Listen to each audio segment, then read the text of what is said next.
So this next topic, man, it's about my guy. Everybody know I'm a Orlando Magic fan. Right now we flourishing, getting better and better each year, and we got us a star, man.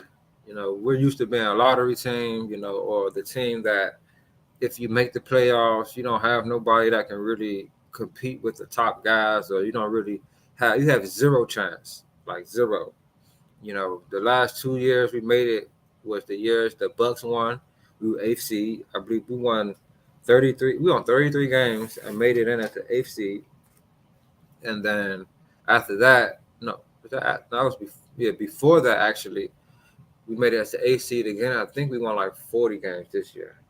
We won 40 games this year, and then we lost again first round to the Raptors, who went on to win the championship. So the 2 years we made it to the playoffs, eighth seed, we lost to the team that won the championship. Okay, but now we have Paolo, and it's new times, new days. So this is about Paolo's impact, man. Now, I've been saying that this guy would be a top 5 player eventually in the NBA. I had a hot take earlier this year, late last year, that he was going to be a top 5 player this year. That was hot. I knew it was hot. I was aiming high with my guy. So this is an honor to have a guy like this on your team, a guy that's about winning. It's not always about numbers. A lot of guys look at stats and they just run to that. That's why you don't get a lot of guys.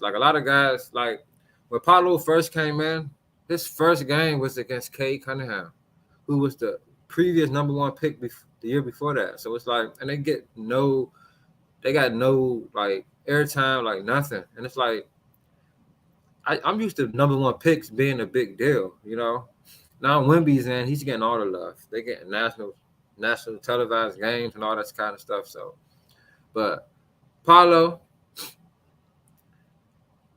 he has turned this franchise around.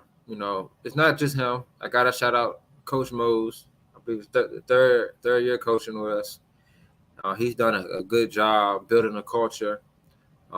Also, I think the years that we were bad, because we got a lot of good young talent in the building. None of them guys were guys that can just take over in games, but they were excellent role players, excellent guys that can play on the team and contribute at a high level consistently.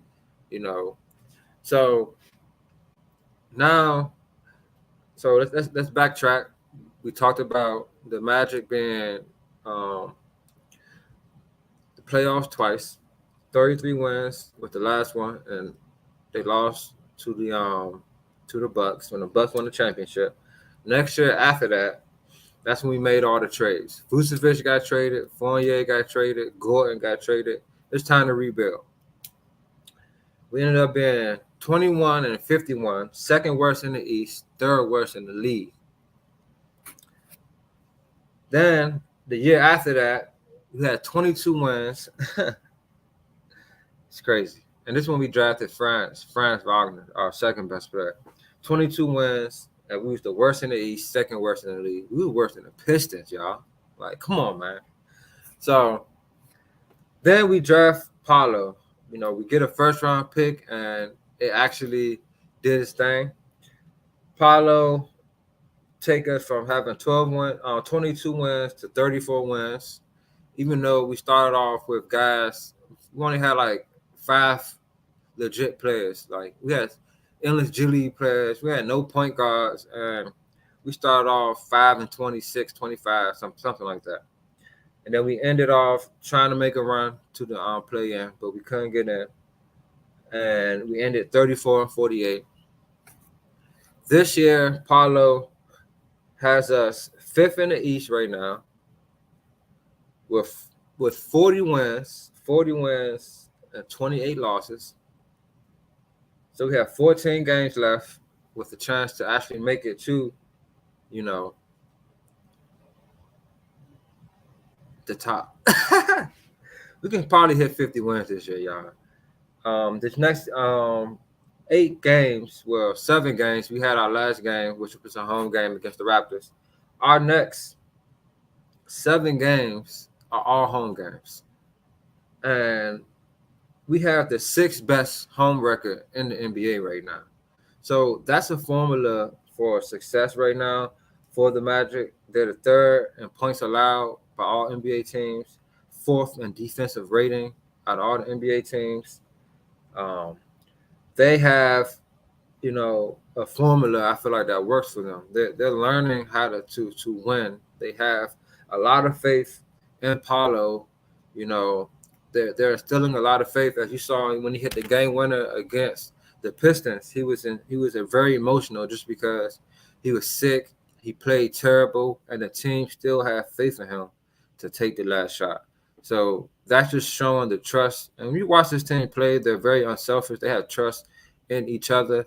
You know, when it's clutch time, crunch time, a lot of guys can a lot of guys can step up and get a bucket. Shout out my boy Jalen Suggs. He has ice cold ice in his veins, man. Like this dude is a bucket.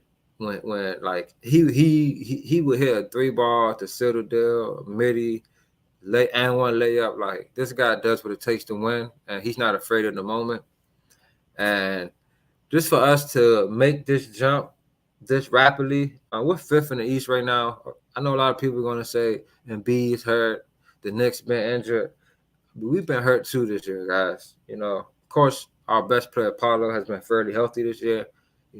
I do feel bad for Sixer fans because, I mean, Embiid was showing some greatness, and Embiid was showing greatness. So, for me, I'm just very proud of this team right now to be in the position that they're in. They're a team that is in the conversation, man. Believe it or not, they're in the conversation just because they're where they are. They can defend, and they have a young star. And one thing about Paulo, when the game gets close, he doesn't shy away. He has the 10th most clutch points in the NBA right now. And I told you that the team trusts him a lot. He's taking the 4th most shots out of anybody in the NBA in the clutch. And maybe that's due to, we're more of a defensive team. So a lot of our games are very close. We hold a lot of teams to under 100, close to 100 a lot of times. And our clutch record is 20-11. So we know how to win games when they are close. And we know how to defend.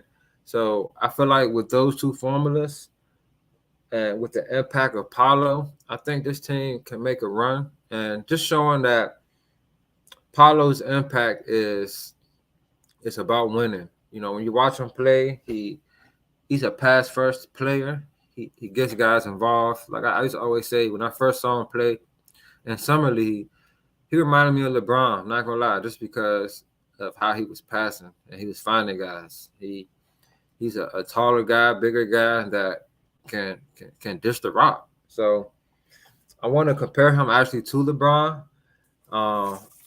The year before we got Paulo, he had 22 wins, worst in the East. The year before the Cavs got Paulo, they had 17 wins, worst in the East. First year with LeBron, 35-47. First year with Paulo, 34-48. Second year with LeBron, 42-40.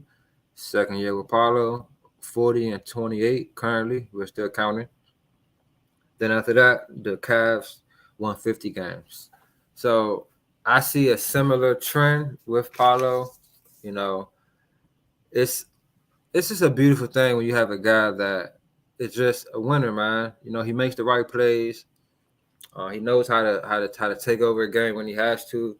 He's still kind of learning that, if you ask me, learning when and how to take over. But like I said, man, he's brought a lot of hope to the city. It's not just him. Like I said, it's a team effort. We're fairly healthy as a Magic team, which we haven't been for a while, and it's a beautiful thing when you got that, and then you got a lot of Paulo going on. Franz Wagner's picked it up. Our bench is playing pretty well. Shout out Anthony Black as well. One thing about him that I didn't expect, I said this very early in the season, he's a pretty good shooter, man. Catch and shooting, he does wonders for us. So watch out for the Magic, man.